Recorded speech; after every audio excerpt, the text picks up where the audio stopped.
Assalamualaikum warahmatullahi wabarakatuh.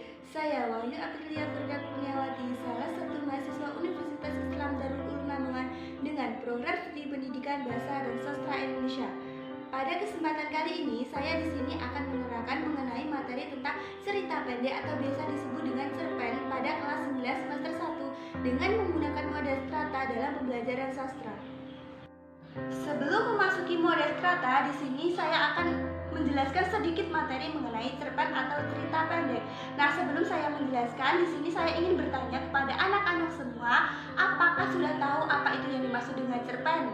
Coba Dodi.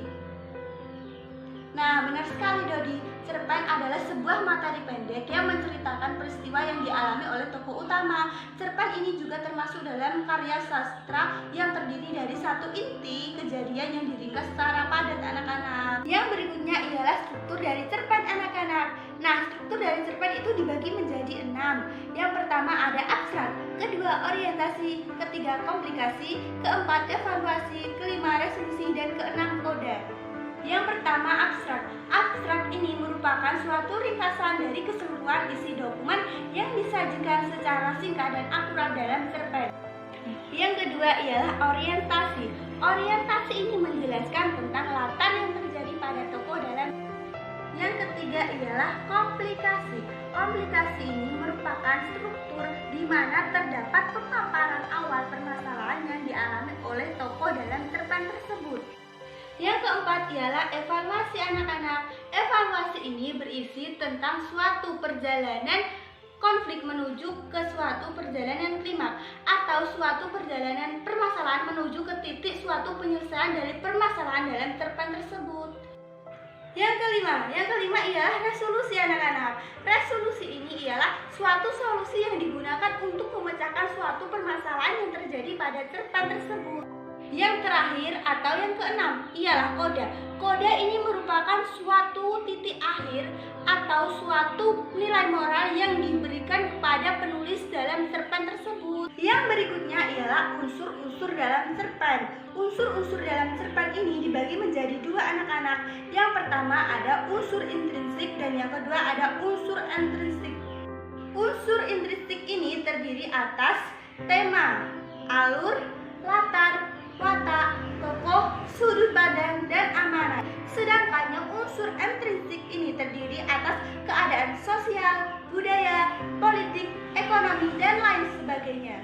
Selanjutnya kita memasuki mode strata anak-anak. Nah, mode strata ini ditemukan oleh para ahli pendidikan bernama Leslie Strata.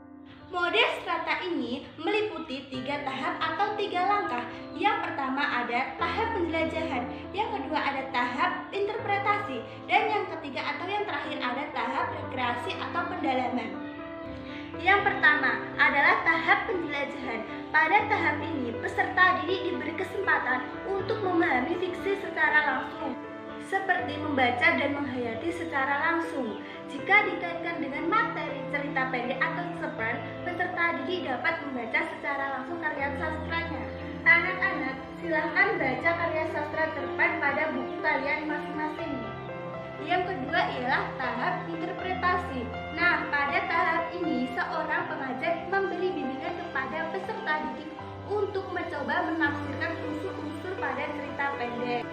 Jika dikaitkan dengan materi cerpen, seorang pengajar dapat melakukan tanya jawab singkat kepada peserta didik mengenai unsur-unsur cerpen tersebut. Dimas, coba sebutkan unsur-unsur dari cerpen yang Anda pahami. Yang ketiga atau yang terakhir adalah tahap rekreasi atau pendalaman. Nah, pada tahap ini seorang peserta didik disuruh untuk mengkreasikan dengan mengubah fiksi menjadi dialog. Jika dikaitkan dengan materi cerpen, maka peserta didik dapat menceritakan kembali isi cerita pendek yang telah dibaca atau didengar. Baik Zara, coba ceritakan kembali isi cerpen yang telah kamu baca. Baik, terima kasih. Cukup sekian untuk pertemuan pada kali ini. Kurang lebihnya saya mohon maaf. Assalamualaikum warahmatullahi wabarakatuh. See you next time.